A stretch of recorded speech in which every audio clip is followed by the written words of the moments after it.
Hello everybody, this is Nahaz, and men lie, women lie, but stats don't lie. Welcome to episode 3. We've got a lot to talk about today. We had a great MDL tournament over the weekend, ranks right up there with this previous Star Ladder 13 and the two ESL Frankfurts as the best Dota 2 tournaments I've ever seen outside of Valve events. So we got a lot to talk about. Let's get right into it.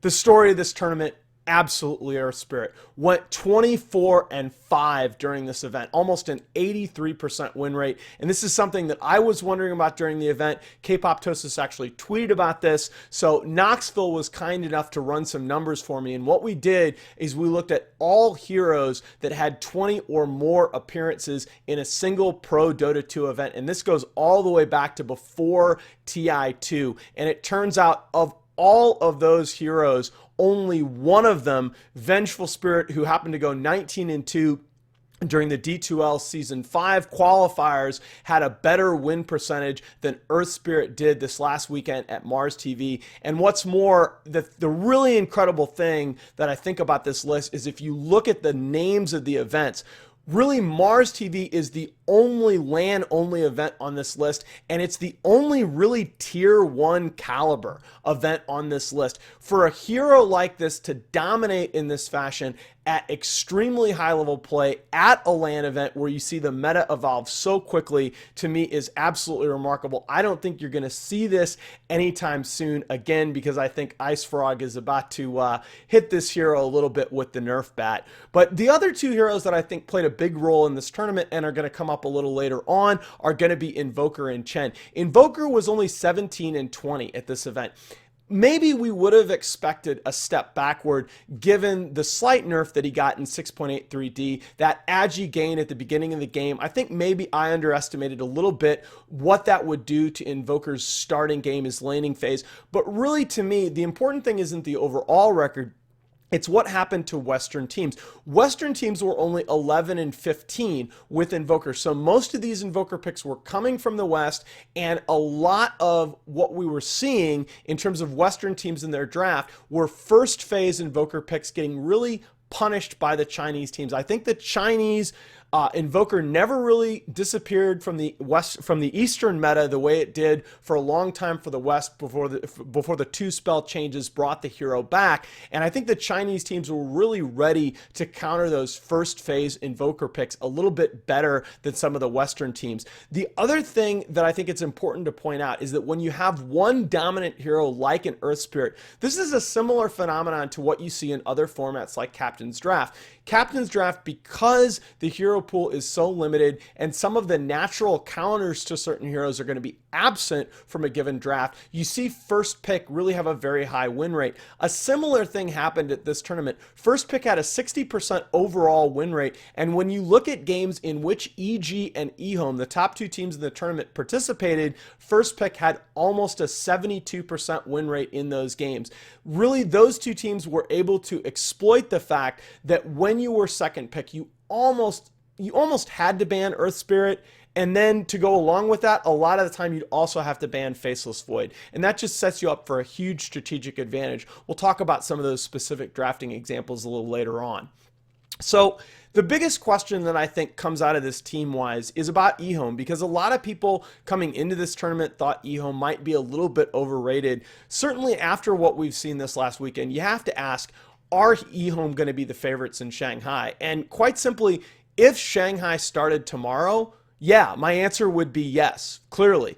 The only reason I think when I rate top teams right now, I'm going to talk about 5 teams, and I'm really going to talk about 3+2, because I think EG, EHOME, and OG are those 3 elite teams right now that you have to talk about the favorites going into Shanghai, and then just maybe a half step behind them are Vici Gaming and LGD. And the reason I say this subjectively, and this is just a pet peeve of mine, when it's kind of like in economic statistics, when I talk about Dota statistics, I try to tell my audience what's coming from the data and what's coming from my own subjective evaluations. My own subjective evaluation is that looking at replays, looking at their drafts, EG and OG have a little bit more room to improve between now and Shanghai than EHOME do. I think EHOME are playing about the best Dota that they can play, and it's been just amazing to watch. This team has been playing great Dota for quite some time. I still think EG and OG are going to make some adjustments between now and Shanghai, and I think they're going to be better teams going into Shanghai than they are right now. Does that make them favorites over EHOME? Maybe, maybe not. But that's why I have those three teams kind of in my top tier. Vici Gaming and LGD maybe a step behind. Vici Gaming is another team that I expect to show a lot of improvement between now and Shanghai, simply because their drafting style tends to be focused a lot around counter picks. I think they tend to get a little bit better as the meta stabilizes. So I think you're going to see a good showing from them as well. But let's talk about EHOME specifically, because I really think a lot of people have underrated this team for quite some time now. If you look at what to me has been the winning formula at TI and at Frankfurt, you look at EG, you look at what OG were able to do in Frankfurt, you even look a little bit at CDEC at TI5 as well. The winning formula has been, when you look at the 1 and 2 positions, you have one phenomenal talent and you have the other player being a little bit more stable and team-oriented. Again, I look at EG and I look at OG when they won the last two majors. You look at Sumail and Fear. Sumail, that phenomenal talent, Fear there to provide stability. You look at Miracle, again, amazing 8K talent. You look at No Tail and his team-oriented play providing stability. You've seen a lot of the same heroes from No Tail that you saw from Aggressive at TI5. You've seen the Juggernaut, the Gyrocopter, heroes that are certainly effective as carries when they get items later on in the game, but can also be very effective in terms of their mid-game rotations and the damage that they're able to provide during the mid-game from those skills. So I think you have that balance there, and I see the same thing in EHOME when I look at CTY, who's just really thrived in that carry position, but is an incredible high variance player. You do see those CTY moments coming out of him still, but Old Chicken, I think, has really stepped up and provided a lot of stability in the mid game. His laning phase is not always the strongest, but that's again something that I think is a little bit underrated about Shiki from CDEC. He's had some very weak laning phases, but he's almost always able to come back in the game and contribute to the team play. And that's something I think you can really say about Old Chicken. I think he's a stronger laner than Shiki, but I also think he's really good at recovering and really good at playing within their team concept, even when he gets behind in lane. Let's talk about the 3 position, because in many ways, I think the 3 position defines all 3 of these teams that we're talking about right now. 11, I think you absolutely have to mention up there with Universe in terms of the top offlaners in the game right now. It was actually kind of funny. I had a couple of publications contact me toward the end of last year, beginning of this year, and ask me, who was your Dota 2 player of the year in 2015? And I actually said Universe to a couple of them, and it was like dead silence. And the first question, of course, was not Sumail. Yeah, I actually think when you look at what Universe is able to do from that offlane primary initiator position, one of the big problems with that position, and this has been the case for a long time in Dota, is when you get behind, it can just be absolutely brutal. Even veteran players like Mag, you're going to see him play a Clockwork, and he's about the best in the game on that hero, but when his team gets behind, it's just the nature of the role that you're going to die a lot, you're going to struggle. Universe, to me, is so impressive because he can contribute in any game state. His team can get behind, and he can still serve in that initiator role without feeding too many deaths. I think that that's just absolutely remarkable and almost unprecedented over a long period of time in the game. Well, guys, I'm here to tell you right now, I'm seeing the same kind of play out of 11 or old 11, whatever you want to call him right now. This guy is amazing in terms of his ability to be disruptive in team fights, to really define engagements for his team, but also you almost never see him feeding a lot of deaths when they get behind. He's going to have this bad game here and there, fine. I would actually argue that Universe hasn't necessarily played up to his high standards in the last 2 tournaments, but still, these two are playing offlane at an unbelievably high level. You look at the 4 position, and certainly when you look at AUI, when you look at Kaka, when you look at Crit from OG, all magnificent players in very different ways. But I think what separates them is the chemistry with the 3 position. You saw that great chemistry. It wasn't just the videos between AUI and Universe in play at TI5. You saw that amazing chemistry between Moon Meander and Crit at Frankfurt. Again, we talked about the ability of an offlaner to get behind and still contribute.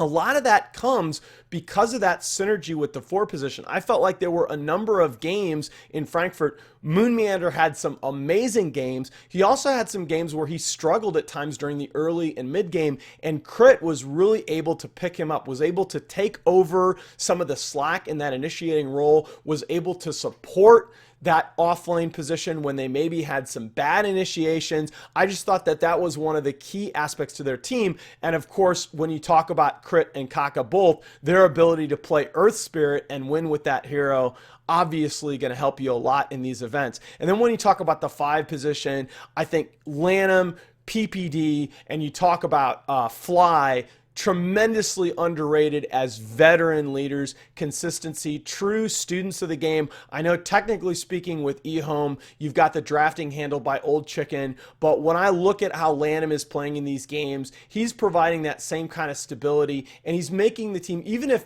it doesn't sometimes to me as much matter who's calling the shots, but it's the fact that they have a team that's easy to lead, that's responsive to that leadership. And so whether or not Lanham's actually calling the shots in game, I think he is the type of player that makes that whole team more stable and easy to direct. And again, I really love the play style that EHOME has adopted. When you look at by the numbers, they had 2.4 towers per game at the 15-minute mark, and that's ahead of the 2 most extreme pushing teams that you saw in the field. OG with 2.3 and Complexity with 2.0, both a lot of teams that are known for early pushing, early 5-man, trying to gain map control. EHOME out-executed and out-pushed both of those teams during this tournament, and they were the only team, for example, to average 1k plus damage per minute to enemy heroes during the first 15 minutes. So it wasn't just towers. They were really making the most of those early game rotations. They were getting off those early ganks and thereby establishing the kind of map control that led CDEC to have so much success at TI5. Let's take a little bit closer look at the key heroes. I think, this isn't going to be a surprise. Obviously, Kaka on Earth Spirit. This is in their last 25 games. He was 8-0 last 25. He was 6-0 at MDL. That obviously played a huge part in their success. But then when you look at 11, in addition to leveraging the Earth Spirit, I think EHOME really has leveraged and understood the 686 offlane meta possibly better than any other team. You look at 11's record on the Lone Druid and the Faceless Void. He's 8-1 combined on those 2 heroes, and I think the way that they constructed their lanes around those 2 heroes and the way that they used them in the mid game was as strong or better than any other team. And I do want to give special mention as well. People, when they think about CTY, they talk about Anti-Mage. I want to talk about CTY's Morphling, because if you look at the way that they use that hero, CTY posted 4 straight wins on Morphling against EG, OG, and EG. And I think really EHOME has been one of the first teams to fully understand and use the potential of this hero. You saw a number of other teams try him out. You saw EG, in fact, try him out in a couple games. But one of the changes that I think went a little bit under the radar in 686 is the rate at which Morphling is able to gain stats from his morph skill was doubled. And when you look at this at level 4, Morphling actually gains, he gains 16 strength per second, and that translates to 304 max HP per second with strength morph activated. So if you do a couple of really simple examples, and this assumes that the game engine is updating once per second, so it's a little bit rough, but if you look at this, so imagine a 1600 HP Morphling taking 400 damage per second. So all else equal, he's going to die in 4 seconds. If you assume that he has level 4 strength morph active right now, he actually takes twice as long to kill. He takes 8 seconds to kill, and he heals for a total of about 875 HP in the process. And when you look at this, the scaling on this skill is actually non-linear. It's actually more than twice as effective, because when you have max HP increase, what it does is the percentage heal is based on the percentage of current HP to max HP. And so because Morphling is healing more early with this skill, he's also healing more later on. He's actually, if you compare this previous example to what he would have gotten before this change, before the rate was doubled, the old Morphling heals for only 375. So it's actually less than half of what he would currently heal for. This is a really good skill, and it's translated into a lot of effectiveness for this hero. So, okay. The obvious question I've heard a lot of people asking is what's wrong with EG? And I still think the best answer is probably nothing. EG just competed in 2 premier events. This is as high a level of Dota as I've ever seen played outside of a Valve event. Again, right up there with the 2 ESL Frankfurts, which were statistically the strongest tournament fields of all time. I did, though, want to take a little bit closer look at some of these EG drafts, not because I'm second guessing Peter. I've been on record saying I think PPD is either the best or one of the 3 best drafters in the history of Dota, together with Puppy and Zhao8. But I did want to take a look at some of these drafts just because I think they're telling in terms of both how the tournament went, some of the hero trends that we've talked about earlier, and I also think that EG's drafting style did change a little bit in the finals of MDL, just as we saw it change against Alliance at Starladder. So let's look at our first example, game 3 against LGD. So this was the deciding game in that EG elimination series against LGD. And this is as close to a draft win as I think you're ever going to see in a series of this magnitude. This is a prototypical EG, prototypical PPD draft, okay? And the reason I say that, so again, a little bit of an aside, all right? So I think, first of all, it's a little bit of a shame.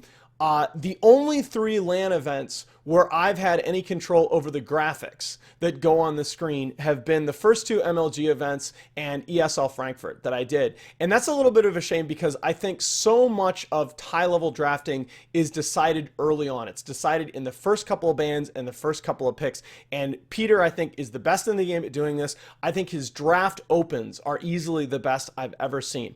All right, the second thing, by the way, is I still see, especially during online match broadcasts, I still see a lot of broadcasters sort of cutting into the draft after the first sort of few bans have come out. And I actually think that that's a big mistake because, so you look at this draft, all right? The first thing that you look at, okay?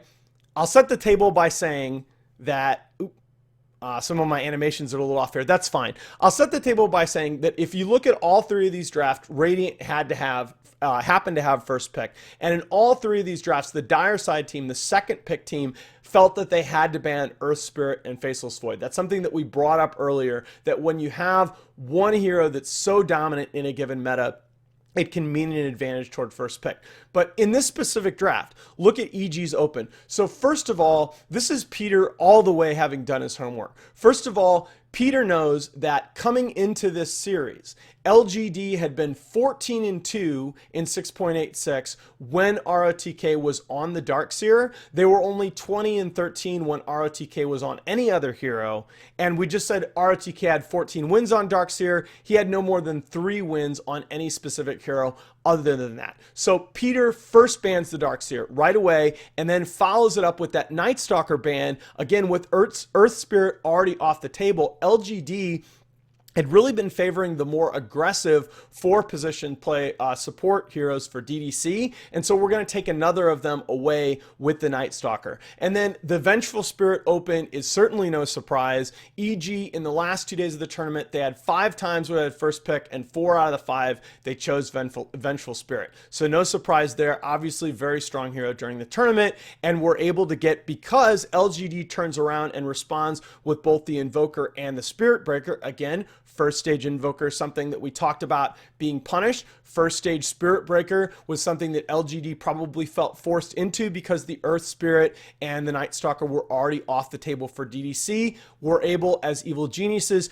to pick up that Lone Druid, very dominant hero in our tour's hands, with the 4th overall pick in our first phase. And really, to me, the game's all but, I mean, the draft is all but decided by that point, because LGD is thinking, oh crud, do I want to have ROTK on Spirit Breaker? No, I better pick up ROTK's hero. They're forced into the Tidehunter. And from here, EG just has all kinds of information about the LGD draft. They're able to come back with that Bat Rider and Treant Protector, which they ended up running in a very, very effective aggressive dual lane and really just crushed the laning phase. And of course, followed up at the 5th position with that TA pick, who ended up just crushing the Invoker mid. So this is really a prototypical PPD draft where the open and preparation defines so much of all of the picks and bans, okay? By contrast, let's look at this game 1 against EHOME in the finals. This is where, so EG in this position are the ones that have second pick. So they're the ones that they have to ban the Faceless Void and the Earth Spirit. All right. EHOME has a lot more flexibility. They're looking at what EG did in that series against LGD, and they banned the Vengeful Spirit and the Bat Rider. Fine. Okay. They're also able, and this is again what I felt really put EG at a disadvantage. They were able to pick up the 11 Lone Druid and the Kaka Tusk in the first phase of the draft. Two just staple comfort heroes to them. And where the draft really went wrong for EG, I felt, was in the second phase. This was really kind of a strange path to go down to me. EG had only played Slara twice since Frankfurt. Universe played it both times. They were 0-2. I know in the previous patch, they had played around a little bit with Sumail on a safe lane, farming Slara that hadn't worked out. And really, the pick that kind of defined the draft to me was the Nature's Prophet. Coming into MDL, Artur had not played Nature's Prophet since the Summit 2. They had run it earlier in the tournament with some success. But here's the big problem that I have.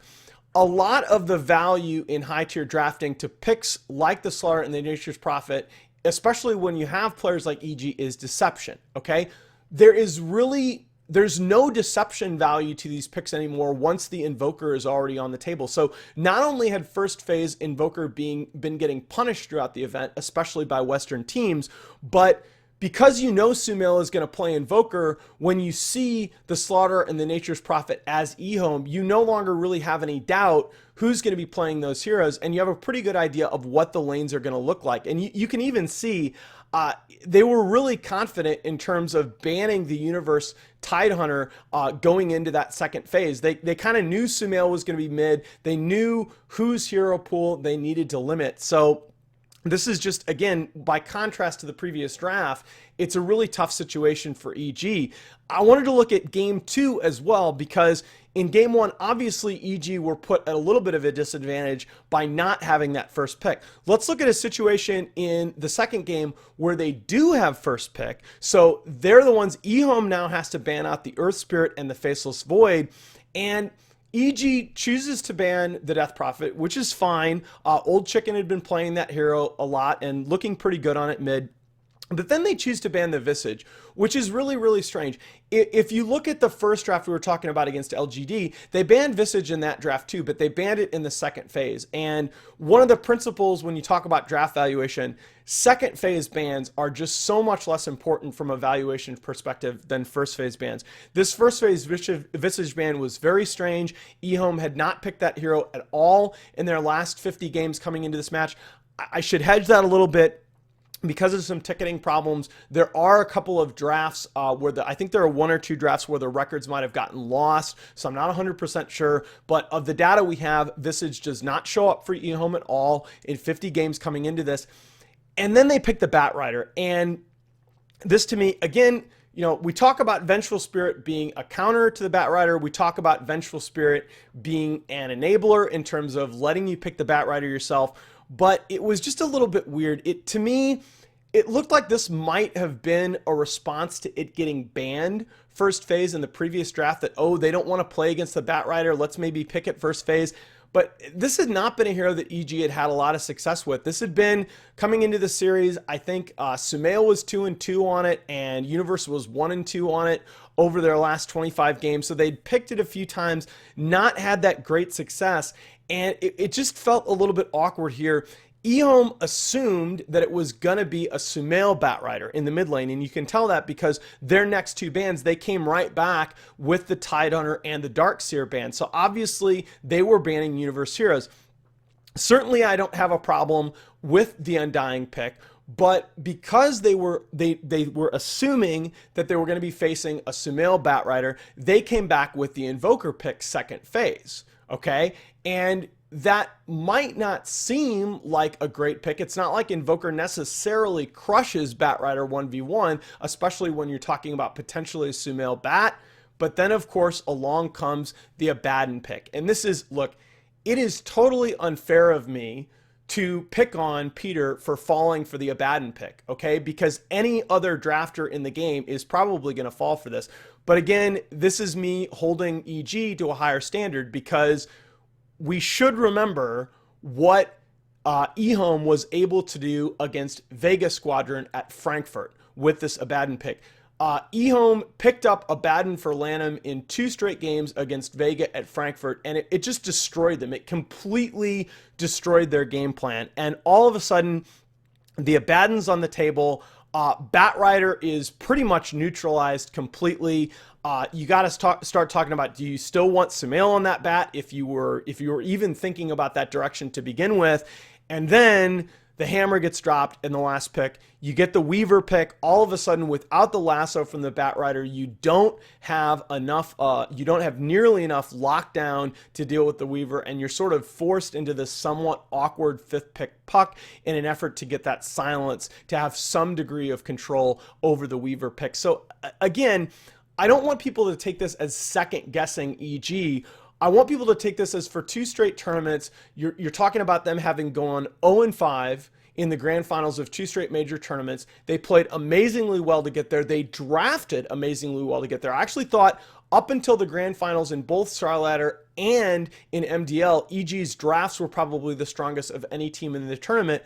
But I think the drafting style changed a little bit in the grand finals, and that's part of why they had difficulty. So let me throw also the EG fans a bone, because I don't want anybody to think, I obviously have been accused of being an EG fanboy. There's actually some truth to that. So I want to give you guys what is quite possibly my favorite stat in all of Dota 2.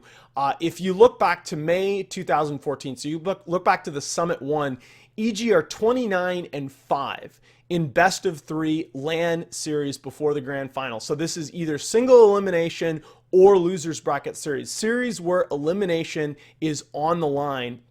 They are 29-5, over an 80% win rate. Nearly all of these are premier international events. So it's not just the record, it's the level of play at which this record is being achieved. And so if you do a little math, if you look at your binomial distribution math, okay, if you assume games are IID, a team would have to have about a 75.5% win rate in individual games to achieve the 85% win rate we're seeing here in a best of 3 series. And over that time span, there's only one player that's actually, and it's actually Zai, that's even close to 75% win rate on an individual basis. And the next after that is Kuro at only 68%. So what you're seeing from EG in these elimination series, I mean, when you talk about a team in Pro Dota being clutch, all right, this is the very definition of the term. I've never seen anything like this. Possibly maybe some of the old Puppy Navi teams, but this to me is the hallmark of a great team and a great drafter. And it's like I said, it's one of the favorite stats that I've ever seen in Dota. Okay. And the last thing that we'll talk about is OG, because I think OG had a great tournament. I predicted EG, EHOME, and LGD as my top 3 teams at MDL, and they ended up being 3 out of the top 4. OG managed to take 3rd, so EHOME first, EG second, OG, and then LGD was indeed the 4th place team. And in fact, I actually think that 3rd place finish maybe even undersells the kind of tournament that OG had, because OG just dominated a lot of the event. I thought that they were going to be rusty coming into this event. I mentioned in the previous video, a lot of these lands, we saw it at ESL New York, for example, we saw it at MLG Worlds, teams that came in having played a lot of games. We saw it again at Starladder. Teams that came in having played a lot of games on the current patch were the ones that tended to excel. And this was the first competitive play that we've seen from OG in 6.86, and it was awesome. And I kind of kick myself a little bit for this. Of course, hindsight's always 20/20, but when you look at OG, one of the reasons that I think they were able to do so well is that their drafting style is heavily based around very stable strats and comfort heroes. So again, you contrast that with Vici Gaming, as we mentioned earlier, whose style is based so strongly around counterpicking the opponent. OG doesn't necessarily draft like that. They're not not going to be nearly as thrown off in terms of their style in a new meta. So, for example, when I say comfort heroes, Fly is 47-15 on Dazzle since February 1st of last year, and that's the most wins of any pro on any single hero over that time frame. They're not afraid to find heroes, find strats that work for them, and they just stick with them. And of course, the key heroes that you're seeing from them are no surprise. The play that we saw from Crit in this tournament on Earth Spirit, I thought was right up there with Jirax, right up there with Kaka in terms of those impact players on that hero.